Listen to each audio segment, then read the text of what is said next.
Lumière Kaboulo TV, Lumière Kaboulo TV, Lumière Kaboulo TV.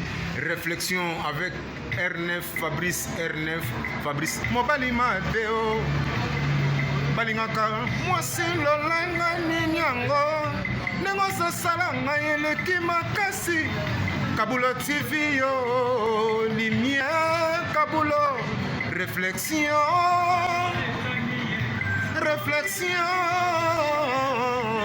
double CD Fantomas, Mayo. Il est là, il a toujours. Barbito s'abonne, chaîne les amoko. Ça c'est dit, Maboko, t'as un s'abonner.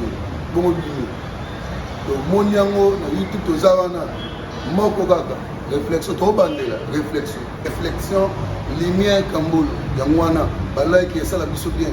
Tous en ciment pour. Et ça la G. Bongo. Toujours. Réflexion, Lumière Kambolo TV. Chaîne les amoko, vous s'abonner, vous avez décidé Lumière Kambolo TV. Bonjour, Nabiso Banso. Les alingan de Konabino, Nabengami na Kombo ya Kambulu. Na salaka na émission na chaîne télé Oye Bengami Réflexion. Chaque samedi na 19h30, vous pouvez biso kuna na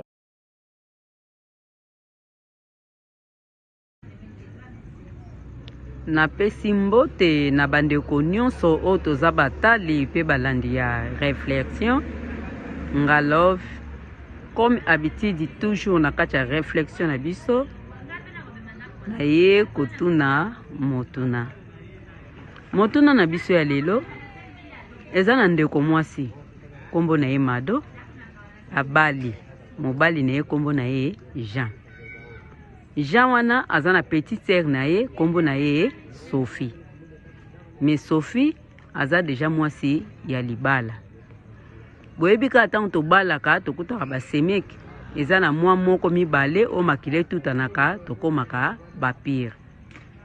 Mado na Sophie bakomi ba pire. Sophie likambo nyonso oyo elekaka na ndako na ye ayaka koyebisaka Mado oyo aza mwasi ya grand frère na ye. Ata boyokana eza te ayaka kaka koyebisa Mado pe okomona akokenda ndaka Sophie kopesa mobali ya Sophie conseil ndenge ezala kaka kokotisa kimia.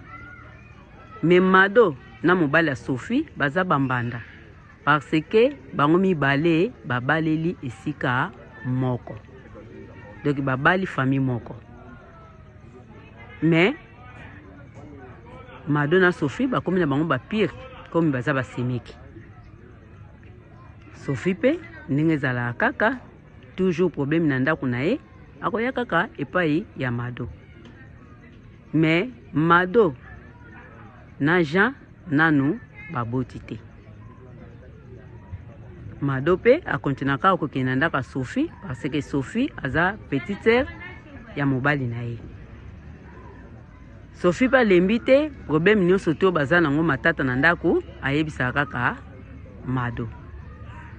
Mais eleko ye kosalama epai motuna eye ekei pe ezongi Mado akomi na zemi. Mezemi o Mado akomi nango eza ya mobali ya Sophie.